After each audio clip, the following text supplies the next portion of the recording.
Hello दोस्तों, स्वागत है आपका मेरे यूट्यूब चैनल पे। तो इस वीडियो में हम देखने वाले क्लासिफिकेशन क्या होता है।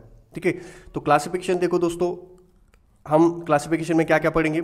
सबसे पहले तो पढ़ेंगे टैक्सोनॉमी और दूसरा पढ़ेंगे सिस्टमैटिक्स। ठीक है, तो अभी टैक्सोनॉमी में क्या होता है, taxonomy what is the meaning of this taxonomy.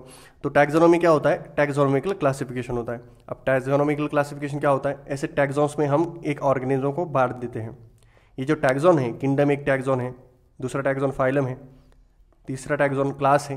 ठीक है, तो ये जो टैक्सॉन है सभी, इस टैक्सॉन में हम क्या करेंगे, ऑर्गेनिज्म को लेंगे और इन टैक्सॉन में उस ऑर्गेनिज्म को क्या करेंगे, बांट देंगे। ठीक है, जैसे कि for example homo sapien sapien हो गए, तो होमो सेपियन सेपियन को इन टैक्सॉन्स में हम क्या करेंगे, बांट देंगे। तो इसको क्या बोला जाता है, टैक्सोनॉमिकल क्लासिफिकेशन बोला जाता है। जैसे कि फॉर एग्जांपल देखो, होमो सेपियन सेपियन का ऑर्डर क्या है, प्राइमेट्स है, क्लास क्या है, मैमिलिया है, फाइलम क्या है, कॉर्डेटा है।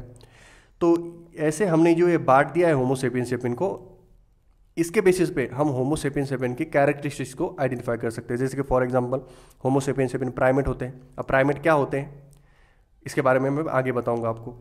देखो, क्लास क्या है होमो सेपियन सेपियन का, मैमिलिया है, यानी कि उनमें मैमरी ग्लैंड्स प्रेजेंट होती है। ठीक है, फाइलम क्या है, कॉर्डेटा, कॉर्डेटा प्रेजेंट होता है उनमें। ठीक है, नोटोकॉर्ड जो है वो प्रेजेंट होता है ह्यूमन बींग्स में, तो इसी वजह से उनको कॉर्डेटा कहा जाता है। ठीक है, तो ये जो हमने ये टैक्सोनॉमिकल क्लासिफिकेशन कर दिया है ह्यूमन बींग्स का, तो या फिर किसी भी ऑर्गेनिज्म का, तो उसके बेसिस पे हम आइडेंटिफाई कर सकते हैं किसी भी ऑर्गेनिज्म को, या फिर दूसरे ऑर्गेनिज्म के साथ में उसका क्या संबंध है, इसके बारे में भी हम जानकारी प्राप्त कर सकते हैं। अब सिस्टमैटिक्स देखो क्या होता है। सिस्टमैटिक्स वो होता है कि इंटर रिलेशनशिप हमको जाननी है, इवोल्यूशनरी इंटर रिलेशनशिप दो ऑर्गेनिज्म के बीच में। जैसे कि for example homo sapien sapien है और लेमुर्स है, तो इन दोनों के बीच में क्या समानताएं हैं। ठीक है, इवोल्यूशनरी इंटर रिलेशनशिप है, इसकी पढ़ाई हम किस में करते हैं, सिस्टमैटिक्स में करते हैं। सेम गोरिल्ला और लेमुर्स में क्या समानताएं हैं, इवोल्यूशनरी इंटर रिलेशनशिप है, इसकी पढ़ाई हम किस में करते हैं, सिस्टमैटिक्स में करते हैं। ठीक है, किसी भी ऑर्गेनिज्म को, दो ऑर्गेनिज्म में अगर रिलेशनशिप हमको अगर जाननी है, या फिर हम जानने की कोशिश कर रहे हैं उन दो ऑर्गेनिज्म में इन इवोल्यूशनरी इंटर रिलेशनशिप, तो उसको हम क्या बोलते हैं, सिस्टमैटिक्स बोलते हैं। ठीक है, तो देखिए for example homo sapien sapien है। अब होमो सेपियन सेपियन का ऑर्डर क्या है, प्राइमेट्स है। क्या सिर्फ होमो सेपियन सेपियन प्राइमेट्स है, बिल्कुल भी नहीं। और कौन कौन से प्राइमेट्स हैं, ये देखो, old world monkey, new world monkey, apes, lemurs और गोरिल्ला, ये सब क्या है, प्राइमेट्स हैं। ठीक है, और इसमें क्या है, ह्यूमन बींग्स भी क्या है, प्राइमेट्स हैं। ह्यूमन बींग्स भी क्या है, प्राइमेट्स हैं। तो ये जो पांच है, ये एक दूसरे के साथ में कैसे अटैच है, क्योंकि ये सभी क्या है, प्राइमेट्स हैं। ठीक है, ये सभी जो है एक धागे से जुड़े हुए हैं, और वो धागा क्या है, प्राइमेट्स हैं। ठीक है, अब प्राइमेट्स क्या होता है, देखो प्राइमेट्स को आइडेंटिफाई करने के लिए मैं आपको एक सिंपल ट्रिक बताता हूँ। अगर कोई ऑर्गेनिज्म आपके सामने आया और आपको आइडेंटिफाई करना है कि ये प्राइमेट है या नहीं, तो आप कैसे आइडेंटिफाई करोगे, तो आप क्या करोगे, उसका मोलार दांत देखोगे, मोलार तीत देखो ह्यूमन बींग्स में या फिर ये जो प्राइमेट्स हैं, ठीक है, इनमें क्या होते हैं, टीथ होते हैं, डिफरेंट टाइप ऑफ टीथ। जैसे कि फॉर एग्जांपल कैनाइंस हो गए, प्री मोलार हो गए, मोलार्स हो गए। तो हमको क्या करना है, ये मोलार जो टीथ है उसको लेना है। अब ये जो मोलार टीथ है उसके ऊपर, ये फॉर एग्जांपल मोलार टीथ है, तो उसके ऊपर ऐसे वाई स्ट्रक्चर बना होता है। अगर ये वाई स्ट्रक्चर बना है किसी ऑर्गेनिज्म के मोलार टीथ के ऊपर, ऐसे वाई स्ट्रक्चर, तो वो क्या है, प्राइमेट्स है। तो हम ह्यूमन बींग जो है वो क्या है, प्राइमेट्स है। ह्यूमन बींग्स क्या है, प्राइमेट्स है। तो अगर आपको क्या करना है, आइलान ये मिरर ले लो आप। ठीक है, तो मिरर के ऊपर जो मोलार दांत है आपका, वो देख लो आप। ठीक है, तो उसके ऊपर, मोलार दांत के ऊपर वाई स्ट्रक्चर बना होता है। ठीक है, तो इसी वजह से आप क्या है, प्राइमेट्स है। तो एक कैरेक्टरिस्टिक्स है प्राइमेट्स का कि मोलार दांत के ऊपर वाई स्ट्रक्चर बना होगा। ठीक है, तो ह्यूमन बींग्स के मोलार दांत के ऊपर भी वाई स्ट्रक्चर बना होता है, और इन सब के दांतों के ऊपर, और जितने भी प्राइमेट्स हैं उन सब के मोलार दांत के ऊपर वाई स्ट्रक्चर ऐसे बना होता है। ठीक है, तो देखो दोस्तों, 55 मिलियन ईयर्स एगो क्या है, प्राइमेट्स का जन्म हुआ। 55 मिलियन ईयर्स एगो, उसके पहले क्यों नहीं हुआ, क्योंकि उस समय पे क्या थे, डायनासोर थे। अभी ये प्रकृति का नियम है, जो स्ट्रांग होगा वही थ्राइव करेगा प्रकृति में। ठीक है, शेर क्यों जीता है और हिरन क्यों मर जाता है, क्योंकि हिरन जो है वो कमजोर होता है, शेर जो होता है वो स्ट्रांग होता है। ठीक है, वैसे ही उस टाइम पे प्राइमेट्स का जन्म नहीं हुआ। इससे पहले 55 मिलियन ईयर एगो जो प्राइमेट्स हैं, ठीक है, उनका जन्म नहीं हुआ, वो थ्राइव नहीं कर पाए। ठीक है, वो अच्छे से जी नहीं पाए। क्यों, क्योंकि उस समय पे क्या था, डायनासोर काफ़ी भारी मात्रा में थे, रेप्टाइल्स का ज़माना था उस समय पे, तो प्राइमेट्स इमर्ज नहीं हो पाए। लेकिन जब 65 मिलियन ईयर्स एगो डायनासोर का अंत हो गया, ठीक है, तब प्राइमेट्स का इमर्जेंस हुआ कि कब हुआ, 55 मिलियन ईयर्स अगो स्टार्ट हो गया। प्राइमेट्स जो है वो इमर्ज हो गए और वो थ्राइव करना स्टार्ट हो गए, जीना स्टार्ट कर दिया उन्होंने और उनमें काफ़ी डाइवर्सिटी आ गई। ठीक है, अब 65 मिलियन ईयर्स अगो क्या हुआ, डायनासोर का अंत हुआ। इसको क्या बोला जाता है, क्रिटेशियस मास एक्सटिंक्शन बोला जाता है। अब क्रिटेशियस मास एक्सटिंक्शन क्यों बोला जाता है इसको, ठीक है, क्योंकि ये देखो यहाँ पे क्या है, क्रिटेशियस है, यहाँ पे देख सकते हो आप, ये क्रिटेशियस है, ये क्या है, पीरियड है। तो क्रिटेशियस पीरियड के दौरान जो डायनासोर है वो खत्म हो गए, डायनासोर क्या हो गए, खत्म हो गए। तो इसी वजह से इसको क्या बोला जाता है, क्रिटेशियस मास एक्सटिंक्शन। ठीक है, अब क्रिटेशियस मास एक्सटिंक्शन कब हुआ, देखो 66 मिलियन ईयर्स अगो या फिर 65 मिलियन ईयर्स अगो अप्रोक्सीमेटली। ठीक है, तो इसी वजह से इसको क्या बोला जाता है, क्रिटेशियस मास एक्सटिंक्शन बोला जाता है। ठीक है, और ये डिफरेंट पीरियड है। ठीक है, जैसे कि फॉर एग्जांपल अभी ये डेवोनियन पीरियड देख लो आप, तो डेवियन पीरियड को क्या, डेवोनियन पीरियड को क्या बोला जाता है फिशेस में। ठीक है, फॉर एग्जांपल डेवोनियन जो पीरियड है, ठीक है, इसमें क्या हुआ, फिशेस का कन्वर्जन किस में हुआ, एम्फीबियंस में हुआ। और ये जो सिलुरियन पीरियड जो है ना, डेवियन के नीचे जो सिलुरियन पीरियड है, वहाँ पे फिशेस काफ़ी ज़्यादा थ्राइव हुई, फिशेस की डिफरेंट वैरायटी आ गई। तो एजेस ऑफ फिशेस किसको बोला जाता है, सिलुरियन पीरियड को बोला जाता है। ठीक है, लेकिन उसके बाद में डेवोनियन पीरियड में क्या हुआ, डेवोनियन जो पीरियड है उसमें क्या हुआ, ये जो फिशेस है उनका कन्वर्जन किस में होना स्टार्ट हो गया, एम्फीबियंस में होना स्टार्ट हो गया। तो जो अर्ली एम्फीबियंस हैं उनको क्या बोला जाता है, लिब्रेंथिडोन्स। अब लिब्रेंथिडोन्स क्यों बोला जाता है, क्योंकि जो कॉर्न, मक्का के जो दाने होते हैं, ठीक है, मक्का के दाने देख सकते हो आप, ठीक है, कहीं पे भी मिल जाएंगे आपको, ठीक है, कॉर्न। ठीक है, तो मक्का के दाने जैसे इनके जो तीत थे, मक्का के दाने जैसे तीत थे इनके, ठीक है, मक्का के जो छोटे छोटे ऐसे दाने होते हैं, ठीक है, वैसे क्या थे, इनके तीत थे, ये लिब्रेंथिडोन्स के जो तीत थे। तो इसी वजह से इनको क्या बोला जाता है, लिब्रेंथिडोन्स बोला जाता है। और अर्ली एम्फीबियंस थे ये। तो अभी जो फिशेस हैं, फिशेस का कन्वर्जन किस में हुआ, एम्फीबियंस में। अब ऐसा कैसे हो सकता है, देखो, तो डेवोनियन पीरियड के पहले जो फिशेस थी उनमें एक स्ट्रक्चर डेवलप होना स्टार्ट हो गया। उस स्ट्रक्चर का नाम क्या है, लंग्स है। ठीक है, लंग्स डेवलप होना स्टार्ट हो गया। तो फिशेस भले ही एक पॉन्ड में रहती थी, फिशेस क्या रहती थी, पॉन्ड में रहती थी, फिशेस पॉन्ड में रहती थी। तो ये जो फिशेस हैं ये पॉन्ड में रहती थी, लेकिन ये गिल्स का इस्तेमाल करती थी। लेकिन धीरे धीरे क्या हो गया, इनमें क्या हो गया, लंग्स डेवलप होना स्टार्ट हो गए। लंग्स डेवलप होना क्या हो गए, स्टार्ट हो गए। भले ही वो लंग्स का इस्तेमाल नहीं करती थी, ठीक है, गिल्स का इस्तेमाल करती थी, क्योंकि पानी में गिल्स का इस्तेमाल पानी में करती थी वो, ठीक है, लेकिन लंग्स डेवलप होना उनमें स्टार्ट हो गए। और जब ये फिशेस काफ़ी मात्रा में इस पॉन्ड में हो गई और पॉन्ड का पानी, ठीक है, बहुत कम होने लगा, यानी कि ऑक्सीजन बहुत कम होने लगा पॉन्ड में, तो ये जो फिशेस है वो बाहर आना स्टार्ट हो गई।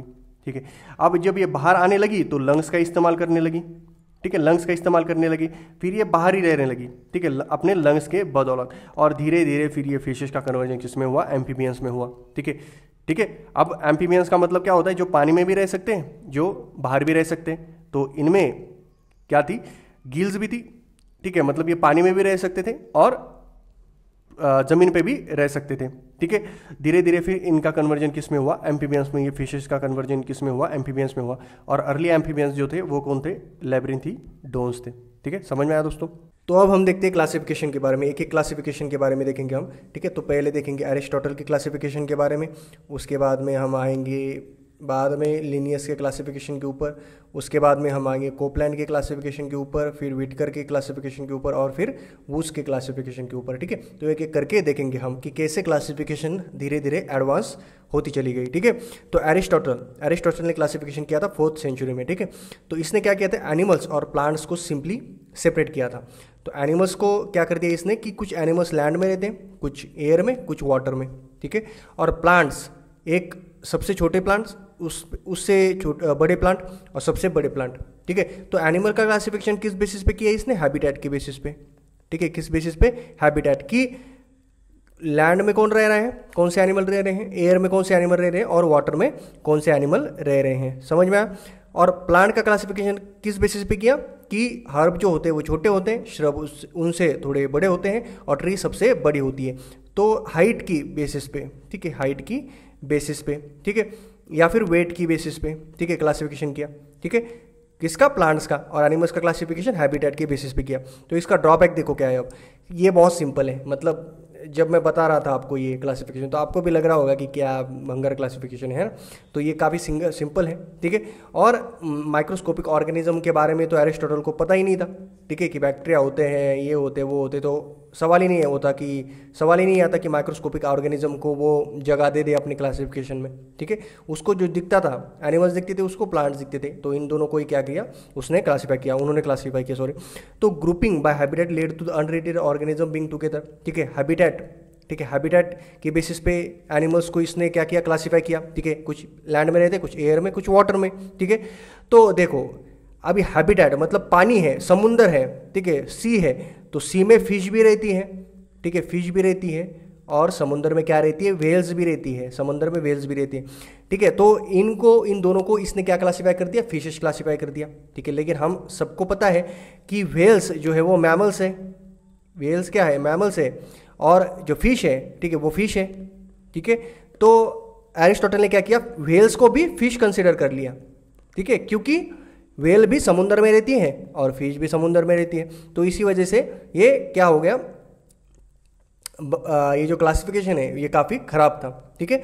और नो इवोल्यूशनरी बेसिस, यहाँ पे इवोल्यूशनरी बेसिस का कोई सवाल ही नहीं आता। जैसे कि मैंने पहले बताया आपको वीडियो में कि ह्यूमन बींग्स कैसे गोरिल्ला के साथ में जुड़े हैं, ठीक है, कैसे वो लेमुर्स के साथ में जुड़े हैं, ठीक है, कैसे वो बाकी के ऐप्स के साथ में जुड़े हैं, ठीक है। तो ये इसको क्या बोला जाता है, इवोल्यूशनरी बेसिस और सिस्टमैटिक्स, ठीक है, सिस्टमैटिक इवोल्यूशनरी रिलेशनशिप को क्या बोला जाता है, systematic.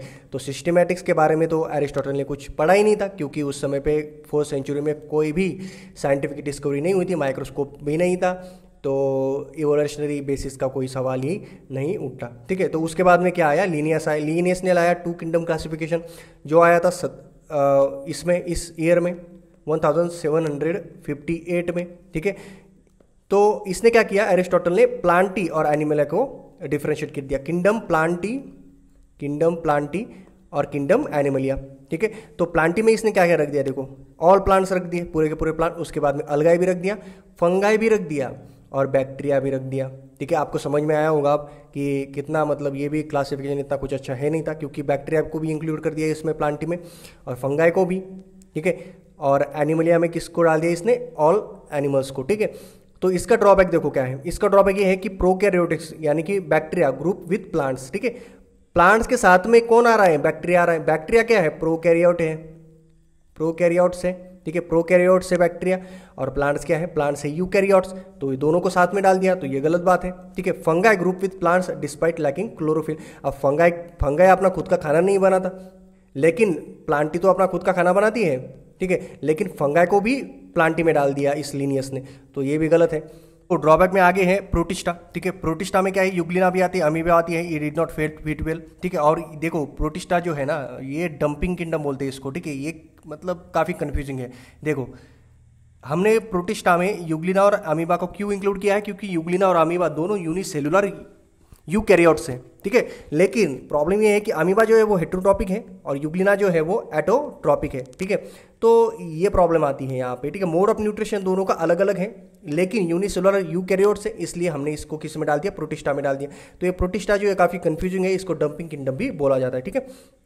Did not reflect evolutionary relationship, जैसे कि मैंने पहले बताया आपको कि ह्यूमंस और लेमूर्स में क्या अंतर है, ठीक है, उनमें सिस्टमैटिक्स क्या है, इवोल्यूशनरी इंटर रिलेशनशिप क्या है, इसके बारे में भी हमको लीनियस नहीं बताता यहाँ पे, ठीक है। लीनियस के क्लासिफिकेशन में वो इवोल्यूशनरी इंटर रिलेशनशिप हमको देखने को नहीं मिलता है, ठीक है। और लीनियस जो था ना, उसको याद रखना कि उसको बैक्टीरिया का कुछ आइडिया था नहीं ऐसा, ठीक है, एक्चुअली आइडिया नहीं था। उसको पता था माइक्रो ऑर्गेनिज्म है, लेकिन जैसे आज हम जैसे बैक्टीरिया देखते हैं वैसे लीनियस नहीं देख पाता था, ठीक है। बैक्टीरिया के बारे में उसको नहीं पता था कि बैक्टीरिया एक्चुअली होते हैं, ठीक है। ये काफ़ी कंफ्यूजिंग है, क्योंकि लीनियस के घर से माइक्रोस्कोप मिला है हमको, तो बहुत सारे बहुत सारे साइंटिस्ट ऐसा मानते हैं कि लीनियस को पता था, ठीक है, माइक्रोस्कोपिक वर्ल्ड के बारे में, बैक्टीरिया के बारे में, लेकिन उसने कभी जिक्र नहीं किया है, ठीक है। तो ये थोड़ा कॉन्ट्रोवर्शियल टॉपिक है, उसमें नहीं जाते हम। उसके बाद में हम आते हैं कोपलैंड के 4 किंगडम क्लासिफिकेशन के ऊपर। ये आता है 1938 में। तो इसने 4 किंगडम को डिवाइड किया, ठीक है। पहला मोनेरा, प्रोटिस्टा, प्लांटिया और एनिमलिया, ठीक है। इसने क्या किया, देखो इसने क्या किया, ये यहाँ पे देखो आप क्या किया था, ठीक है, यहाँ पे प्लांटी में बैक्टीरिया को डाल दिया, ठीक है, मतलब माइक्रोस्कोपिक ऑर्गेनिज्म को डाल दिया, ठीक है, लिनियस ने, ठीक है। लेकिन यहाँ पे देखो प्लांट्स और बैक्टीरिया, ये यूकैरियोट है, ये प्रोकैरियोट है, इन दोनों को प्लांटी में डाल दिया, ठीक है। लेकिन यहाँ पे कोपलैंड ने क्या किया, सेपरेट कर दिया, यहाँ पे प्रोकैरियोटिक मोनेरा में डाल दिया और जो यूकैरियोट्स हैं यूनिसेलुलर वो किस में डाल दिया, प्रोटिस्टा में डाल दिया। मतलब प्रोकैरियोट्स एंड यूकैरियोट्स को क्या किया, सेपरेट किया, किसने, कोपलैंड ने। अब सेपरेट कैसे किया, किस बेसिस पे किया, न्यूक्लियस के, मतलब एक में क्या है, न्यूक्लियस अच्छा है, प्रेजेंट है, ठीक है, एक में प्रेजेंट नहीं है। ये हमको डिफरेंस पता है प्रोकैरियोट यूकैरियोट्स में क्या होता है। प्रोकैरियोट्स में डबल मेम्ब्रेन बाउंड ऑर्गेनल्स नहीं होते हैं, यूकैरियोट्स में होते हैं, ठीक है। तो ये हमको पता है प्रोकैरियोट्स और यूकैरियोट्स में संबंध क्या है। लेकिन कोपलैंड के पहले मतलब 1938 से पहले, ठीक है, इलेक्ट्रॉन माइक्रोस्कोप का इन्वेंशन हो चुका था। इलेक्ट्रॉन माइक्रोस्कोप का इन्वेंशन क्या है, हो चुका था। और इलेक्ट्रॉन माइक्रोस्कोप का इन्वेंशन हो चुका था, इसी वजह से कोपलैंड बैक्टीरिया को देख सकता था। आप माइक्रोस्कोप के नीचे, इलेक्ट्रॉन माइक्रोस्कोप के नीचे बैक्टीरिया को देख सकता था, ब्लू ग्रीन अलगी और प्रोटोजोआ को देख सकता था, उसके ऑर्गेनल्स को देख सकता था, न्यूक्लियस को देख सकता था। तो इसी वजह से कोपलैंड ने प्रोकैरियोट्स एंड यूकैरियोट्स को सेपरेट कर दिया, ठीक है, समझ में आया दोस्तों। लेकिन इससे पहले, ठीक है, लिनियस के टाइम पे इलेक्ट्रॉन माइक्रोस्कोप नहीं थे। इलेक्ट्रॉन माइक्रोस्कोप तो छोड़ो, जो फ्लोरोसेंस माइक्रोस्कोप होते हैं, लाइट माइक्रोस्कोप जो आपको लैब में दिखते हैं, वो भी इतने अच्छे तरीके से वहाँ पे अवेलेबल नहीं थे लिनियस के टाइम पे, ठीक है। लेकिन कोपलैंड के समय से पहले 1938 से पहले इलेक्ट्रॉन माइक्रोस्कोप का इन्वेंशन हो चुका था। तो इसी वजह से प्रोकैरियोट्स और यूकैरियोट्स को इसने सेपरेट कर दिया, ठीक है। प्लांटी, एनिमलिया, प्रोटिस्टा, मोनेरा को, ठीक है, ये 4 बनाए इसने, क्लासिफिकेशन करें। ड्रॉबैक क्या है इसका, देखो फंगाई स्टिल प्लांटी में डाल दिया इसने, ठीक है, फंगाई को स्टिल प्लांटी में डाल दिया। तो ये तो गलत बात है, प्लांटी अपना खुद का खाना बनाई थी, फंगाई अपना खुद का खाना नहीं बना था। प्रोटिस्टा टू डाइवर्स है, प्रोटिस्टा का ये प्रॉब्लम ही है, ठीक है, प्रोटोजोआ और अलगा को, ठीक है, प्रोटिस्टा में डाल दिया है। तो इसी वजह से प्रोटिस्टा को क्या बोला जाता है, मैंने पहले बताया आपको कि इसको किंगडम का दर्जा भी नहीं दिया जाता अच्छे से, ठीक है। वायरस इज नॉट कंसिडर, इसमें वायरस को कंसिडर नहीं किया इसने, कोपलैंड ने वायरस को कंसिडर नहीं किया। और याद रखना वायरस किसी भी किंगडम में नहीं है, ठीक है, ये काफ़ी कंफ्यूजिंग है ये वायरस भी, ठीक है। तो आगे आएंगे हम विटकर का 5 किंगडम क्लासिफिकेशन 1969 में। तो ये किसके बेसिस पे, stage structure, body organization, mode of nutrition के बेसिस पे था, ठीक है। देखो किंगडम कौन कौन से यहाँ पे, मोनेरा, प्रोटिस्टा, फंगाई, प्लांटी और एनिमलिया, ठीक है। तो इसने क्या किया, प्रोकैरियोट्स को मोनेरा में कंसिडर कर लिया, यूनिसेलुलर यूकैरियोट्स को प्रोटिस्टा में डाल दिया, फंगाई को इसने सेपरेट किया। याद रखना विटिगर का 5 किंगडम क्लासिफिकेशन अलग कैसे है इससे, कोपलैंड के 4 किंगडम क्लासिफिकेशन से, क्योंकि किसमें डिफरेंस है इनमें, कि प्लांटी में जो कोपलैंड है उसने फंगाई को ऐड कर दिया था, लेकिन फंगाई को सेपरेट किसने किया, सेपरेट ग्रुप का दर्जा दिया किसने, सेपरेट किंगडम का दर्जा दिया किसने, विटकर ने, ठीक है। तो यहाँ पे देखो फंगाई को सेपरेट कर दिया प्लांटी से, ठीक है। कोपलैंड ने क्या किया था, प्लांटी में फंगाई डाल दिया था, ठीक है। तो देखो Monera, prokaryotes, protista, unicellular eukaryotes, fungi, heterotrophic absorptive, Plantae और एनिमलिया, ठीक है। ड्रॉबैक क्या है इसका, देखो आर्कियोबैक्टीरिया, you bacteria both included in Monera, ठीक है। अब ये जो मोनेरा है इसमें क्या है, प्रोकैरियोट्स, और प्रोकैरियोट्स में कौन कौन आते हैं, प्रोकैरियोट्स में आर्किया भी आता है, प्लस बैक्टीरिया भी आते हैं। लेकिन मैं आपको बता दूं बैक्टीरिया और आर्किया काफ़ी डिफरेंट होते हैं, ठीक है। मैं मैं बताऊंगा आपको कौन सा डिफरेंस होता है उनमें। तो देखो जो आर्किया बैक्टीरिया है और यू बैक्टीरिया है, ठीक है, इन दोनों को किस में डाल दिया, मोनेरा में डाल दिया, जो कि गलत बात है, ठीक है। मोनेरा में डाल दिया, प्रोकैरियोट्स में डाल दिया, दोनों प्रोकैरियोट्स है, आर्किया बैक्टीरिया भी प्रोकैरियोट है, यू बैक्टीरिया भी क्या है, प्रोकैरियोट्स हैं, दोनों प्रोकैरियोट्स हैं, लेकिन इनमें काफ़ी डिफरेंस होता है, जैसे कि सेल वॉल का मैं आगे बताऊंगा आपको, ठीक। Protista still a dumping group of diverse organism, ये डंपिंग ग्रुप है, डंपिंग किंगडम है, ठीक है। वायरसेस एक्सक्लूडेड, वायरसेस का यहाँ पे कोई जिक्र नहीं है, किसी में भी डाला नहीं गया है वायरस को इन 5 ग्रुप में से, ठीक है। मॉलिकुलर डीएनए और RNA sequence not consider, molecular DNA, RNA और डीएनए का जो सीक्वेंस होता है इसमें कंसीडर नहीं किया गया है, ये इसके बारे में मैं बताऊंगा आपको आगे, ठीक है। तो अब आता है वूज 3 डोमेन क्लासिफिकेशन 1977 में, ठीक है, बेस्ड ऑन आरएनए सीक्वेंसिंग। ठीक है, आरएनए सीक्वेंसिंग का सीधा सीधा मतलब ये पकड़ लो आप, ठीक है, अभी के लिए, क्योंकि मैं आगे पढ़ाने वाला हूँ आपको ये आरएनए सीक्वेंसिंग क्या होती है। इसका सीधा सीधा मीनिंग ये है कि आरएनए के बेसिस पे हम ऑर्गेनिज्म, दो ऑर्गेनिज्म में क्या सिमिलरिटीज़ हैं, एक ऑर्गेनिज्म है फॉर एग्जांपल ए, दूसरा है बी ऑर्गेनिज्म, तो इनमें कोई इवोल्यूशनरी इंटर रिलेशनशिप है कि नहीं। ठीक है, ये किसके बेसिस पे हम कंसीडर करेंगे, किसके बेसिस पे, आरएनए की सीक्वेंसिंग के। इस ऑर्गेनिज्म की आरएनए सीक्वेंसिंग निकालेंगे, इस ऑर्गेनिज्म की आरएनए सीक्वेंसिंग निकालेंगे, दोनों में अगर सिमिलरिटीज होंगी तो ये दो ऑर्गेनिज्म जो है वो एक दूसरे के साथ में जुड़े हुए हैं, ऐसा हम कहेंगे। ठीक है, तो ये आरएनए सीक्वेंसिंग के बेसिस पे ये 3 डोमेन क्लासिफिकेशन करा था, वूज ने किया था। ठीक है, तो इसमें कौन से डोमेन्स थे 3? बैक्टीरिया, यू बैक्टीरिया, ठीक है, आर्किया। ठीक है, देखो बैक्टीरिया और आर्किया को इसमें सेपरेट कर दिया। यहाँ पे मोनेरा में व्हिटकर ने दोनों को, आर्किया बैक्टीरिया और यू बैक्टीरिया को एक साथ में जोड़ दिया था। यहाँ पे प्रोकैरियोट्स में क्या क्या आता था, archaea bacteria and you bacteria, दोनों।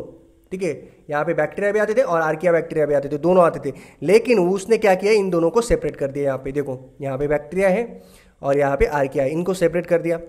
ठीक है, अब बैक्टीरिया और आर्किया बैक्टीरिया में जैसे कि मैंने पहले बताया आपको, कि मैं बताऊंगा आपको कि क्या डिफरेंस होता है। तो सिंपल एक डिफरेंस होता है कि सेल वॉल जो होती है, आर्किया में जो सेल वॉल होती है उसमें पेप्टिडोग्लाइकेन नहीं होते। पेप्टिडोग्लाइकेन की जो सेल वॉल है, पेप्टिडोग्लाइकेन की सेल वॉल आर्किया बैक्टीरिया में नहीं होती।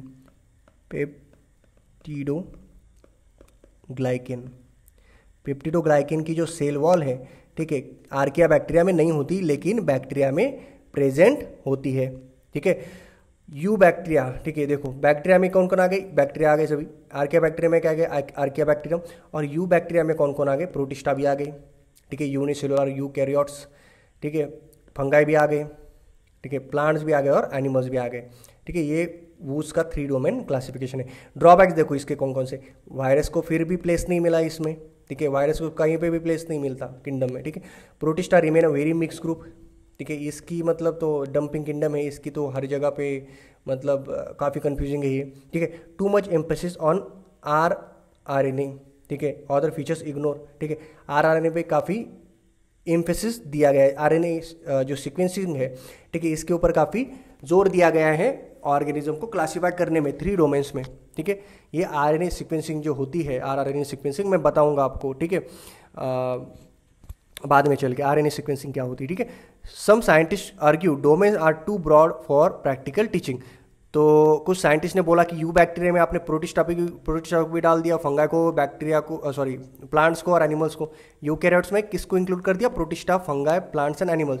तो ये काफ़ी मतलब ब्रॉड होता है। ठीक है, ये ब्रॉड क्लासिफिकेशन है। ठीक है, पहले हमने प्लांट्स और एनिमल्स को सेपरेट किया था।